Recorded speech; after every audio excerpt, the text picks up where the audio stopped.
महाराष्ट्र से RSS चुनेगी PM Modi का उत्तराधिकारी। जाने संजय राउत के दावे पर देवेंद्र फडणवीस ने किया खुलासा। महाराष्ट्र के मुख्यमंत्री देवेंद्र फडणवीस ने मंगलवार को एक बड़ा दावा किया है। उन्होंने कहा कि नरेंद्र मोदी 2029 में भी प्रधानमंत्री बने रहेंगे। उन्होंने उन खबरों को शांत कर दिया जिनमें कहा जा रहा था कि मोदी का उत्तराधिकारी कौन होगा।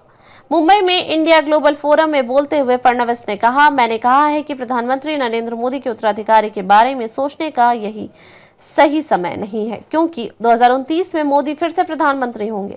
यह बात शिवसेना यूबीटी के नेता संजय राउत के एक बयान के बाद आई है। संजय राउत ने पीएम मोदी के राष्ट्रीय स्वयंसेवक संघ आरएसएस के प्रमुख मोहन भागवत से मुलाकात पर टिप्पणी की थी। राउत ने दावा किया था कि आरएसएस मोदी का उत्तराधिकारी चुनेगा। संजय राउत ने यह भी कहा था कि पीएम मोदी 30 मार्च को आरएसएस मुख्यालय अपनी सेवानिवृत्ति का आवेदन लिखने गए थे। उनका इशारा था कि कुछ बीजेपी नेता 75 साल की उम्र होने पर रिटायर हो जाते हैं। पीएम मोदी इस साल 75 साल के हो जाएंगे। संजय राउत ने कहा था कि ऐसा लगता है कि मोदी का वारिस आरएसएस तय करेगा।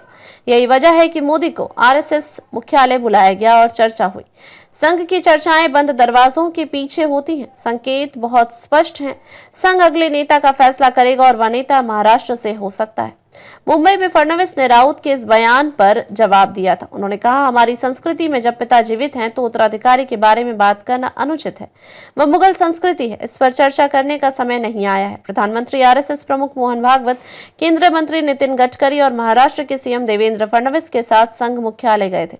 उन्होंने रेशिम बाग में स्मृति मंदिर में आरएसएस के संस्थापक केशव बलिराम हेडगेवार को श्रद्धांजलि अर्पित की। मुंबई में इंडिया ग्लोबल फोरम के कार्यालय में उन्होंने कहा कि आरएसएस के बड़े नेता सुरेश भैयाजी जोशी ने भी कहा कि उन्हें प्रधानमंत्री के बदलाव के बारे में कोई जानकारी नहीं है। बीजेपी लगातार यह कहती रही है कि श्री मोदी ही उनके सबसे बड़े नेता हैं। पार्टी के नेता हमेशा उन्हें 2029 के आम चुनावों के लिए भी अपना चेहरा बताते हैं।